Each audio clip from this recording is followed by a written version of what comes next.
தமிழ்நாட்டில இருந்து 40 பேர் வெற்றி பெற்று நாடாளுமன்றத்துக்கு போய் என்ன பண்ண போறாங்கன்னு சில அதிமேதாவிகள் கேட்கறாங்க. 40 பேர் போய் கேன்டீன்ல வடை சாப்பிட போறாங்கன்னு சிலர் கேட்கறாங்க. Wait and see. தமிழ்நாடு முன்னேறிய மாநிலமாக இருக்கக்கூடிய காரணத்தாலேயே, நாங்கள் தொடர்ந்து நல்லாட்சி செய்து கொண்டிருக்கக்கூடிய காரணத்தாலேயே தொடர்ந்து பாதிக்கப்பட்டு கொண்டிருக்கிறோம், வஞ்சிக்கப்படுகிறோம். Yesterday, Ambedkar was asked by press people, "You are the maker of the constitution. Why you want to ban it?" He said, I quote, "We build a temple to God to come and abode. If devil had taken the possession, what else we do except to destroy the temple?" Sir, please decide. Devil or God? Thank you very much. Government is allergic to socialism and secularism. That is what I want to. NDA government has been acting contrarily to the vision of Annal Dr. Ambedkar. கடந்த 10 ஆண்டுகளாக railway துறையால் தமிழ்நாடு முற்றிலும் புறக்கணிக்கப்பட்டு வருகிறது.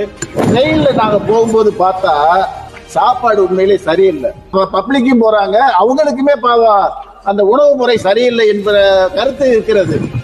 Toilet கிளீனிங்ன்றது ரொம்ப ஒர்ஸ்டா இருக்கு. அந்த சூப்பர்வைசரை போட்டு ஒவ்வொரு ட்ரெயினுக்கு டாய்லெட் கிளீனிங், அந்த உணவு முறைகளை பாதுகாக்க வேண்டும் என்பது என்னுடைய தாழ்மையான வேண்டுகோள். நிதி கண்டிப்பா தேவை.